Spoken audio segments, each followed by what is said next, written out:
to another episode of the Fashion Revolution podcast and YouTube show, hosted by Love Thrift. My name is Angela. Let's get started with today's show. The topic of our show today is cotton in the textile industry. We are going to be sourcing a lot of facts, statistics, scientific documents. All of our sources are going to be listed in the description of our YouTube video because we can't list them in our podcast. So if you are interested in seeing where our studies came from, please go check our YouTube video. It is on the Love Thrift YouTube channel. All right, let's get started. Okay, so the reason that we chose cotton for today's subject is because cotton plays a huge role in the textile industry, which, as you guys know, plays a huge role in the fashion industry, and the fashion industry is one of the biggest overall markets globally. So we're going to talk about cotton. It is one of the most commonly used fibers to create clothing today, and it has historically been one of the most commonly used fibers to craft clothing for, centuries, literally centuries. So, an interesting statistic that we dug up that I'd like to start the show with is in 2017, 277 billion with a B was spent on retail clothing and accessories globally. So that number is also projected to increase 193% over the next 2 years. Sorry guys, that's my phone. Excuse that.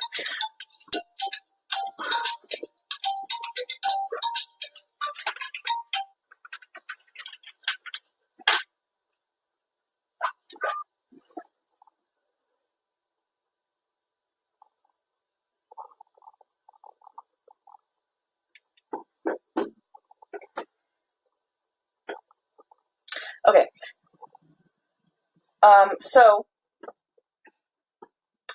So 277 billion with the B has been spent on retail clothing and accessories. That number was from last year, 2017.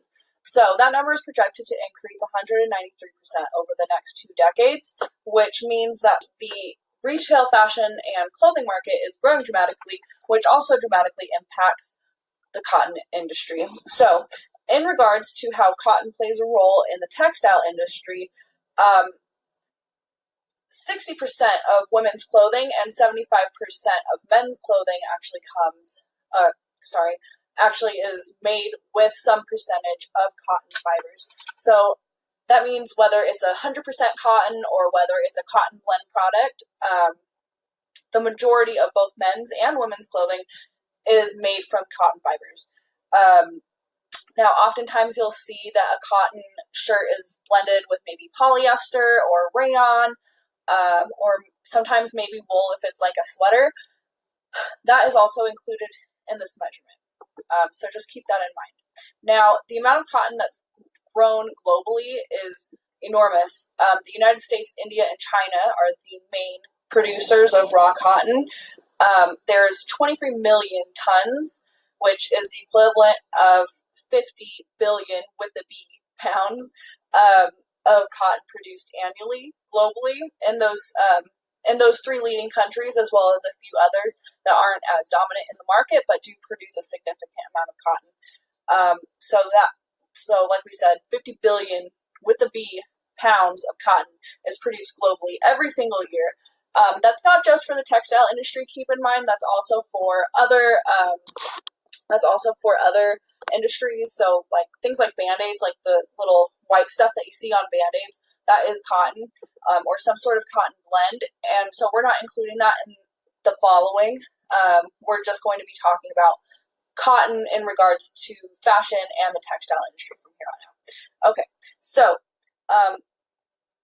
in addition to playing a huge role as one of the fibers that people use to craft clothing, as you can imagine, as a result, it also plays a huge role economically for both the United States and other countries like India, Bangladesh, Indonesia, not just because they're producing cotton, which they may or may not be but also because this cotton is being imported as a raw product into businesses that have textile mills there, and then being woven into clothing that's a finished product and then exported into other nations. And so that is a form of revenue, not just for local economies, but also for the country as a whole, because they're charging import and export taxes on those goods. So in addition to cotton being you do see cotton being sold like as a t-shirt, but you don't just see that as the end value of the product. There's a lot of services and goods and trading hands. I guess what I'm trying to say here is, in addition to the finished product, that's not the only value people are getting out of this cotton. There's a tremendous amount of jobs that are created as a result of people just growing the raw cotton and then what's done with it thereafter. So, moving on.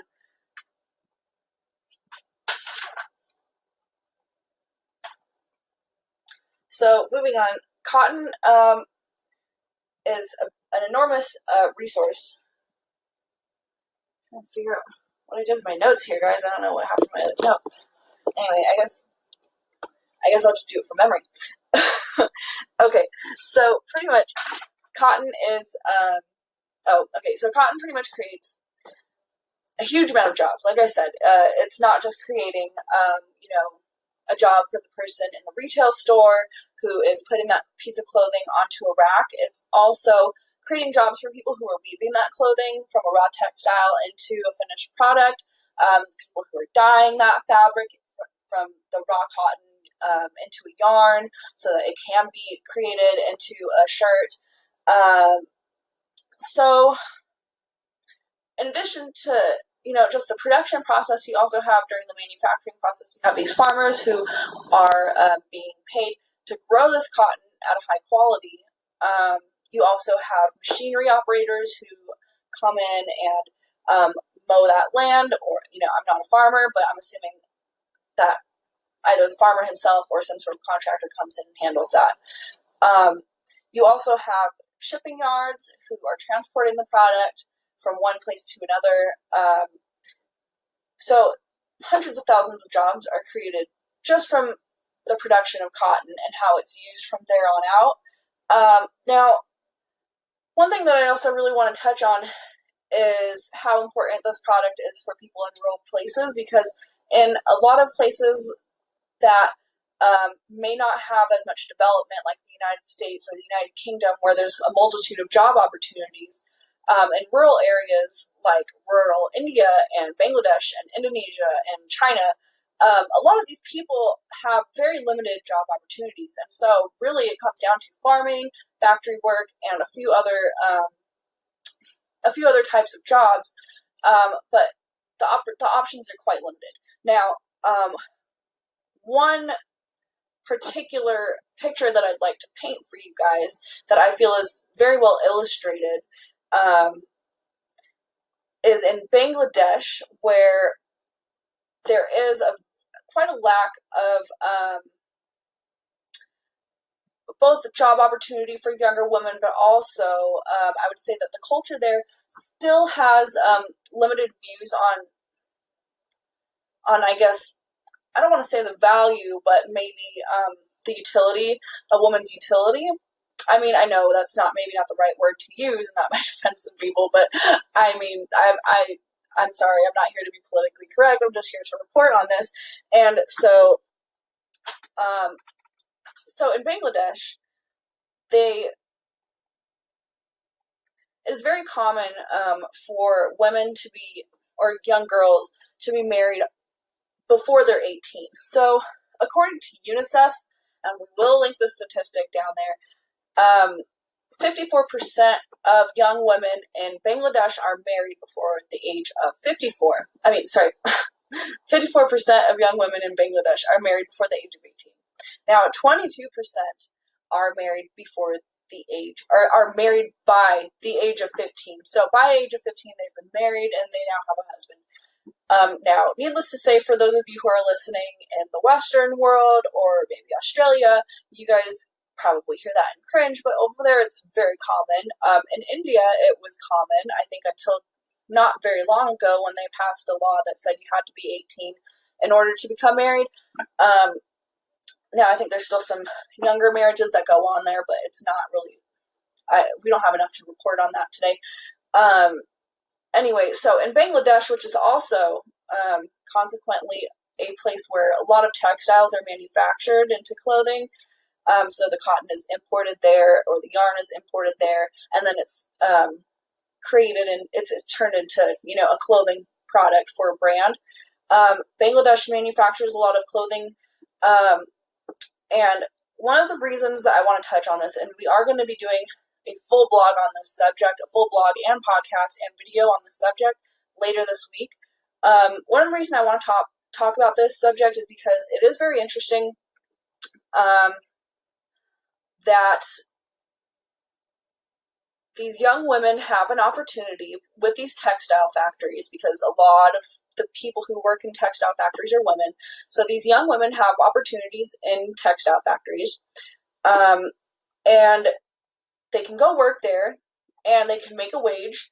And this is in a place where once you are at a certain age and you're considered old enough to be married, your parents will have you married, or you're kind of suggested that it's time to get married, because in a place where, the next meal is a concern, they're not sure how much money are we going to have?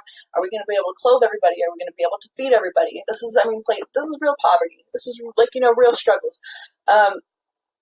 These young women are kind of encouraged to get married at a young age, because they will have a husband who will be able to financially care for them, and the parents are no longer financially burdened by this extra mouth to feed. And, and I don't think it was very long ago in maybe the United States and Europe where that was, also common practice. And so I think it's important to, before we go on to this next subject, which is the way that textile factories treat their women and workers in general, I think it's important to point out that these women do really rely on these jobs to maintain their independence, both financially and in every other way possible. So I think it's really important I think it's just important to remember that these industries do contribute to people's lives in more ways than we in the Western world can really ever understand. So with that said, I'm going to jump into the next topic, which is a lot of these textile factories do have issues with human rights, wage and labor violations, safety issues, variety of other very concerning problems that go on in these textile factories. If anybody is familiar with the factory collapse there's been multiple factory collapses. I want to say it was I'll link it here for you guys in the description, because I can't think of the actual place that it occurred, but this factory collapsed, and I believe it was anywhere from 1,000 to 1,500 people had died in the factory, and it was caused due to owner negligence. They had an inspector come in to this building and tell the owner that it had been structurally inept, like this thing was going to fall apart. The inspector suggested that he no longer operates there and that he clears the place out, and he continued to have his workers come in, and they turned on the generator one day and the whole place collapsed. And things like that are really unacceptable, and a lot of these people are working in these factories because they have to feed their family.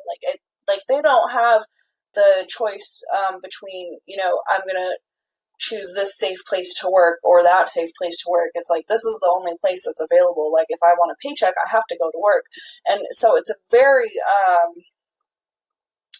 concerning situation, because a lot of these young women are forced to work 12 to 14-hour days.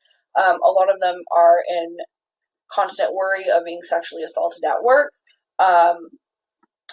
It's very concerning because they rely on this for their financial and personal independence, and yet they're not the opportunities that they're offered are not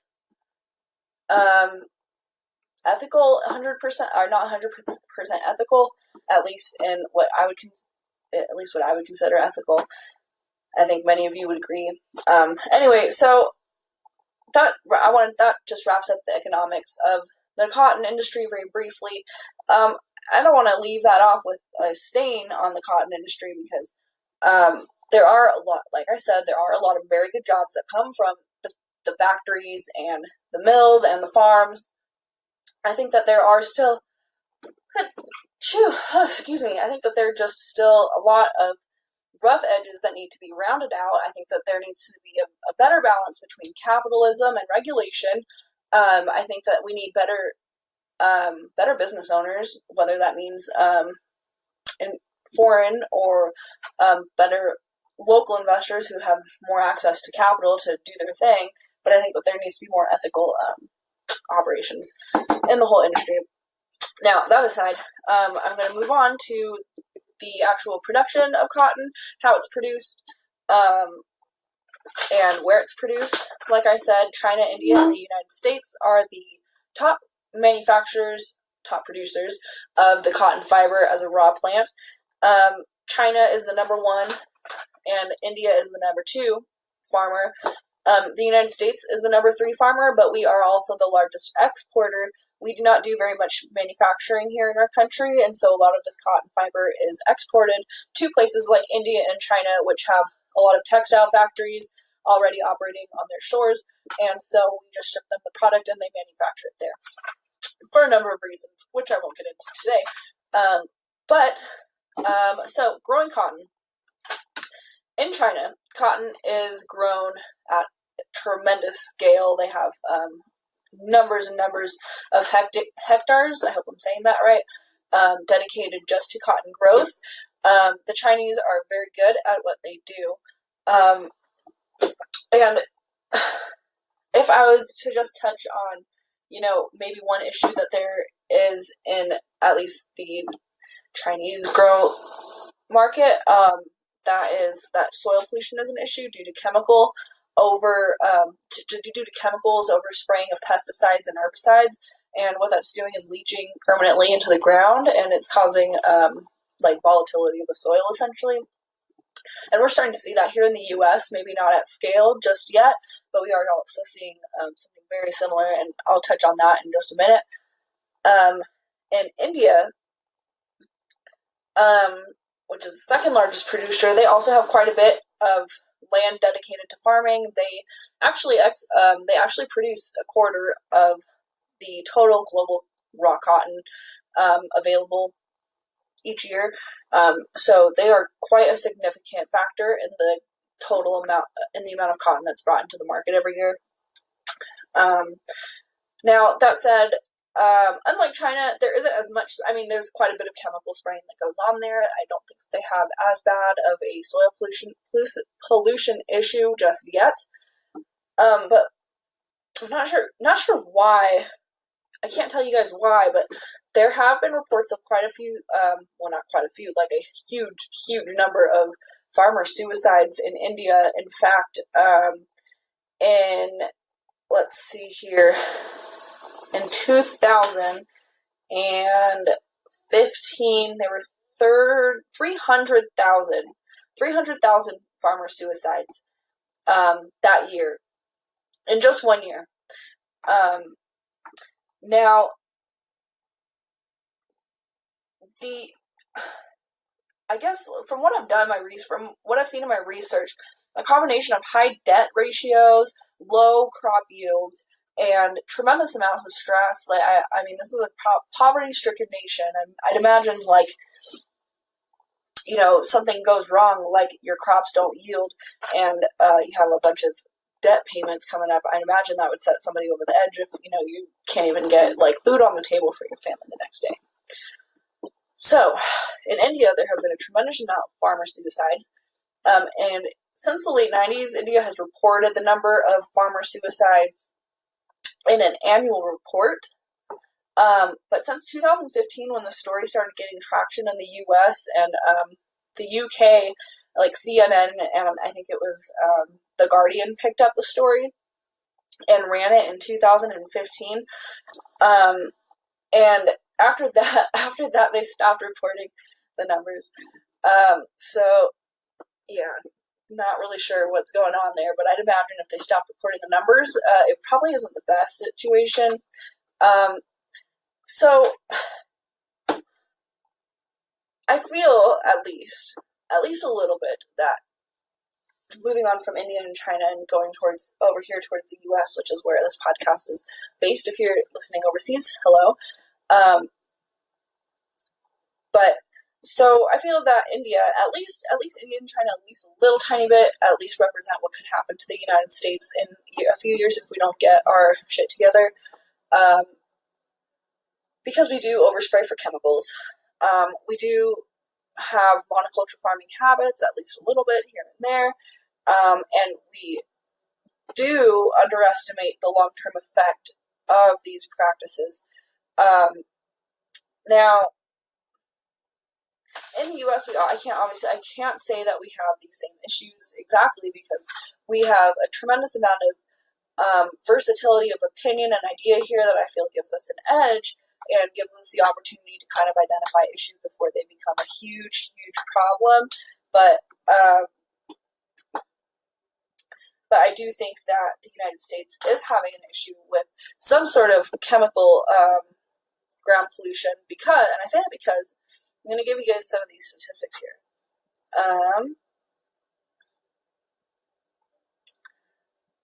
In the United States, we have now what we're calling, they're called herbicide-resistant weeds. And so what happens is, I mean, these are a global phenomenon, but what happens is when we spray too many chemicals in the same spot over the course of a long period of time, let's say a few years, and then on top of that, maybe we add monoculture farming to the mix, which, I mean, essentially is really any type of farming that we're doing these days. We remove pretty much everything else out of that area and then implant one type of crop for miles and miles and miles. So when you have that mix, what happens is you can introduce weeds that are resistant to the sprays that we're using, and then they create like these super weeds that won't die when you spray them, and so you have to go in by hand and actually pull them. It's very labor intensive, and they also invade crops. Now, what's interesting is 80% of all harvestable crop, at least in the United States, is no longer allowed to be used. They say it's, so this Cambridge study says here that 80% is lost due to pesticides and pests, but only 34%, but 34% of that 80% is actually lost to weeds. So that means these weeds are literally coming in and choking out the crop. Now, I am not any sort of plant doctor or anything. I don't understand why that is. But, I think that maybe the way that we're farming has something to do with this tremendous amount of crop loss. And if anybody in the podcast can refer us again to some sort of scientist who could help us, shed some light on the issue, we're always looking for people to interview on the podcast. Now,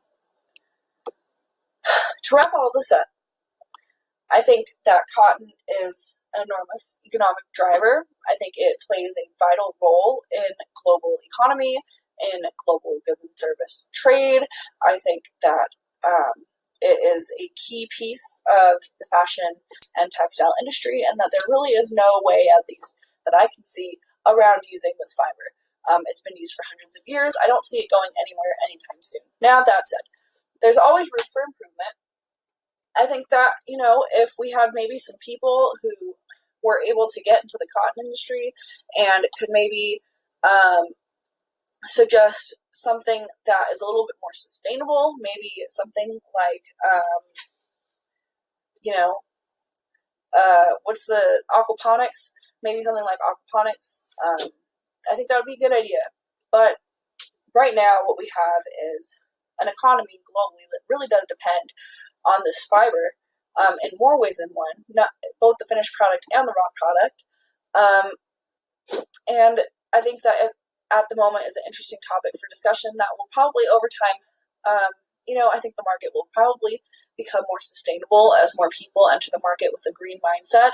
But until then, I do think that it is, as always, because I might be a little biased, but but I do think that it is very important to buy at least a percentage of your closet secondhand and to stop contributing to this oversupply cycle of retail clothing. And so with that, again, I will leave you guys. Thank you again for watching. We do have this video, or we do have this podcast in video form on YouTube. If you're watching on YouTube, we have this in a podcast form, anywhere podcasts can be found. If you guys did like this, please, please, please subscribe to us on YouTube. Give us a like on Instagram or follow us on Instagram. That would be super awesome. And you can always visit our website, levthrift.com, to shop secondhand goods and support this channel. Thank you guys so much for watching. Have a good day, guys. Bye.